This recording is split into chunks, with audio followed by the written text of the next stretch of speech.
Salam informasi. Sobat Kim dimanapun Anda berada, dari Aceh sampai Papua, kembali berjumpa dalam acara Kim Nukus Bincang-Bincang. Masih di Kelurahan Sukun, seperti 2 episode kemarin. Saat ini kita akan berbincang-bincang dengan salah satu pejabat yang ada di Kelurahan Sukun. Untuk itu mari kita ngobrol dengan beliau. Selamat siang Pak. Selamat siang Pak Bayu. Mungkin bisa diperkenalkan dulu Pak kepada rekan-rekan Sobat Kim yang ada di seluruh Indonesia Pak. Ya, terima kasih Bapak Ibu, Sobat Kim. Perkenalkan, nama saya Safril Arisandi. Saya adalah salah satu pejabat struktural di bawah Lurah, yaitu Sekretaris Lurah, yang mana saya mulai menjabat di Kelurahan Sukun ini per Juli 2019. Baik, saya panggil Pak Sek atau Pak Safril enaknya nih ya. Monggo sak kersa mana yang lebih familiar menurut panjenengan. Oke, baik Pak Sek. Kira-kira selama berdinas di Kelurahan Sukun ini apa Pak suka dukanya Pak? Ya, terima kasih. Selama ini saya mulai menjabat mulai dari Lurah Pak Bambang, kemudian Pak Lalu Effendi, serta yang ketiga ini adalah Pak Andin. Alhamdulillah saya menerima banyak sukanya. Artinya dalam setiap kepemimpinan beliau ada hal-hal yang dapat saya ambil sebagai contoh untuk diri pribadi saya ke depan untuk pengembangan karir, sehingga saya merasa dalam hal suka duka ini saya lebih memilih banyak sukanya. Kalau dukanya mungkin ya itu wajar, setiap instansi pasti ada saja kekurangan atau kelemahan, baik itu tempat maupun yang lain-lainnya. Saya kira itu Pak. Kemudian sebagai seorang sekretaris di kelurahan Pak ya, kira-kira itu tugas seorang sekretaris itu apa toh Pak? Ya, terima kasih Pak Bayu. Jadi sebenarnya sekretaris kelurahan ini mempunyai tugas membantu lurah dalam hal pengelolaan administrasi umum yang meliputi antara lain yaitu penyusunan program, ketatalaksanaan, ketatausahaan, keuangan, kepegawaian, kemudian urusan rumah tangga, perlengkapan, kehumasan, dan kepustakaan, serta kearsipan di tingkat kelurahan. Jadi memang sangat banyak sekali yang harus dihandle seorang sekretaris, yang mana hal-hal yang tadi saya sebutkan di awal harus dikoordinasikan dengan cermat, dengan seksama sebagai bahan masukan kepada pimpinan atau Bapak Lurah dalam hal mengambil kebijakan-kebijakan yang akan direncanakan. Baik, tadi saya mendengar tugas sekretaris itu ternyata banyak Pak ya. Betul sekali. Salah satunya itu tentang program kerja. Nah, kira-kira untuk pembuatan atau proses program kerja untuk tahun depan, tahun 2022 itu seperti apa Pak Sek? Mungkin bisa dijelaskan Pak Sek? Iya, terima kasih.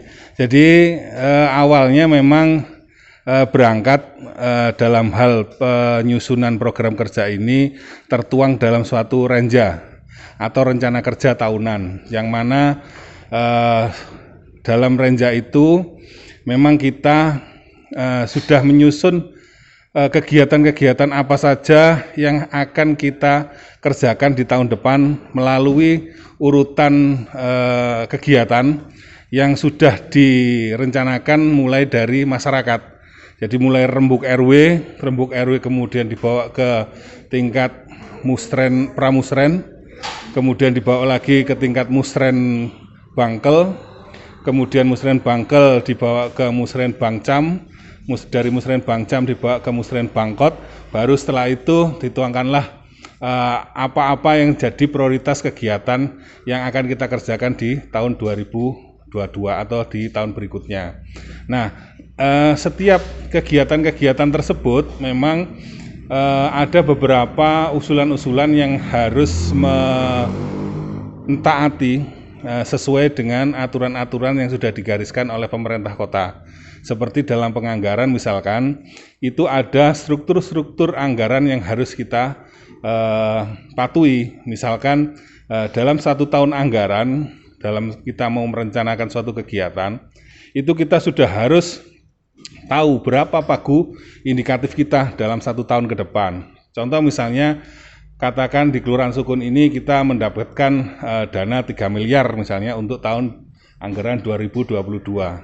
Nah, itu ada beberapa struktur-struktur anggaran yang harus wajib dipenuhi. Misalnya harus kita mendahulukan perencanaan untuk pembayaran insentif yang bersifat wajib. Contohnya misalnya insentif RT RW, insentif guru ngaji, insentif guru sekolah minggu, mudin, kemudian marbot, tempat ibadah dan sebagainya macam, termasuk Linmas di tahun ini. Jadi di tahun 2022 ini kita juga mendapatkan limpahan pembayaran anggaran termasuk anggota Linmas. Nah, ini kalau kita hitung secara global kemarin misalkan di tahun 2022 ini untuk perencanaan RKA itu hampir menghabiskan 1,8 sekian M hanya untuk membayarkan belanja insentif wajib. Nah, ini belum nanti ada beberapa kegiatan-kegiatan yang bersifat wajib.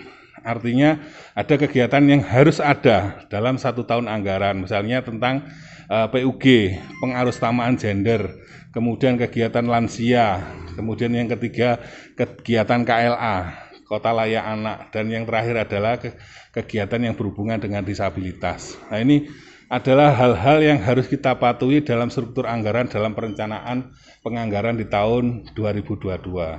Ada lagi juga kegiatan-kegiatan yang bersifat pembangunan sarana fisik.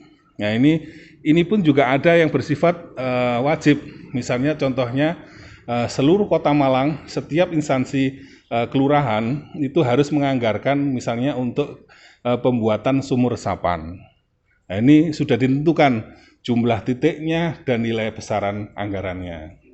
Nah, dari total semua anggaran-anggaran itu pun juga nanti baru ada sisa kegiatan yang bersifat operasional, yaitu kesekretariatan. Lah, disinilah letak kita membantu dalam rangka memenuhi pelayanan prima di masing-masing instansi, terutama di Kelurahan Sukun ini, melalui anggaran tersebut. Nah, ini kira-kira gambaran secara global bagaimana kita memecah struktur anggaran itu dari pagu indikatif sampai jadi detail, sampai belanja kertas 1 rem pun itu harus ada perencanaannya. Kira-kira begitu, Pak Bayu. Baik Pak Sek, pertanyaan terakhir dari saya, kira-kira harapan Pak Sek sendiri untuk ke depan di Kelurahan Sukun ini seperti apa, Pak?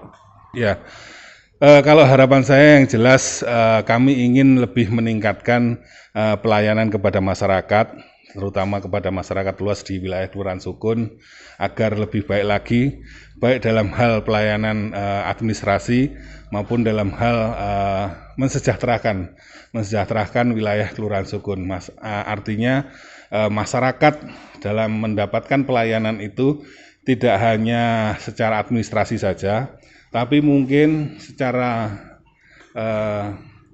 kehidupannya, perekonomiannya, ini kita arahkan menuju ke arah yang lebih baik lagi, lebih ekonominya meningkat lagi, sehingga ke depan baik itu dari sisi fasum yang ada di wilayah Kelurahan Sukun maupun hal-hal pelayanan ini harus kita tingkatkan semua. Saya kira itu. Jadi kalau saya nanti katakan harus meninggalkan kantor tercinta ini, minimal saya sudah meninggalkan bagian-bagian yang terbaik untuk saya kenang di masa depan. Kira-kira begitu, Pak. Oke. Terima kasih Pak Sek, tetap sukses selalu dan tetap eksis di Kelurahan Sukun. Amin, terima kasih. Oke Sobat Kim, itu tadi bincang-bincang singkat kita dengan Bapak Sekretaris Kelurahan Sukun. Jangan lupa, tetap semangat, jaga selalu kesehatan, salam informasi.